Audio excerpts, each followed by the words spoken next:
महाभारत की अद्भुत कहानियों में से दानवीर कर्ण के जन्म की भी एक बहुत ही अद्भुत कहानी है। धृतराष्ट्र, पांडु और विदुर के पालन पोषण का भार भीष्म के ऊपर था।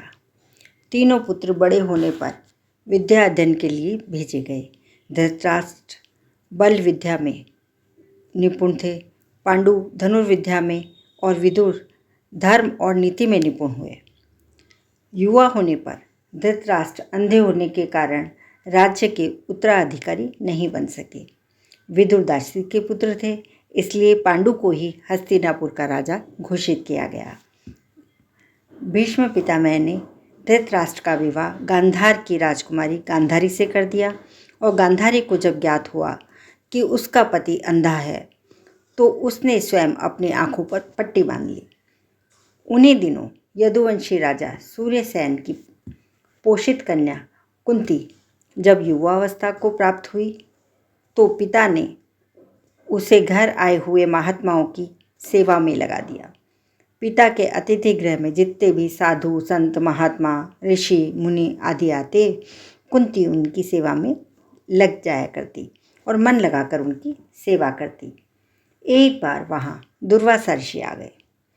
दुर्वासा ऋषि जो कि उनको बहुत गुस्सा आता था। कुंती ने उनकी भी बहुत मन लगाकर सेवा की। कुंती की सेवा से प्रसन्न होकर दुर्वासा मुनि ने कुंती से कहा, पुत्री, मैं तुम्हारी सेवा से अत्यंत प्रसन्न हूँ, अतः तुझे एक ऐसा मंत्र देता हूँ जिसके प्रयोग से तू जिस देवता का स्मरण करेगी वह तत्काल तेरे समक्ष प्रकट हो तेरी मनोकामना पूर्ण करेंगे। दुर्वासा मुनि कुंती को मंत्र प्रदान करके चले गए।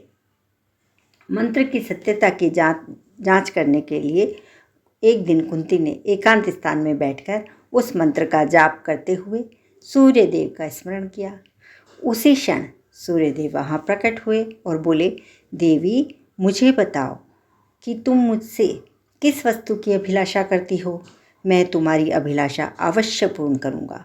इस पर कुंती ने कहा, हे देव, मुझे आपसे किसी भी प्रकार की अभिलाषा नहीं है। मैंने तो केवल मंत्र की सत्यता परखने के लिए ही उसका जाप किया है। कुंती के इन वचनों को सुनकर सूर्यदेव बोले, हे कुंती, मेरा आना व्यर्थ नहीं जा सकता। मैं तुम्हें एक अत्यंत पराक्रमी दानशील पुत्र प्रदान करता हूँ। इतना कहकर सूर्यदेव अंतर्ध्यान हो गए। कुंती लज्जावश यह बात किसी से नहीं कह सकी क्योंकि वह अभी शादीशुदा नहीं थी। समय आने पर उसके गर्भ से कवच कुंडल धारण किए हुए एक पुत्र उत्पन्न हुआ, जो जन्म से ही जिसके पास कवच और कुंडल धारण करे हुए थे। कुंती ने उसे एक मंजूष में रखकर रात्रि के समय में गंगा में बहा दिया, क्योंकि कुंती को लगा कि वह अभी शादीशुदा नहीं है, इसलिए वह इस बालक को नहीं रख सकती।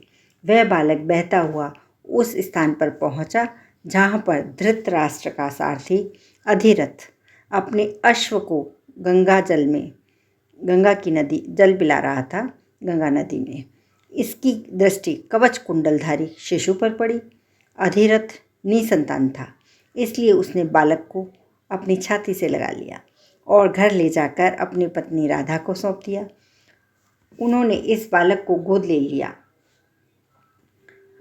और बालक पालन पोषण किया, उनका बहुत अच्छी तरह लालन पालन किया और बालक के कान अति सुंदर थे, इसलिए उसका नाम कर्ण रखा गया।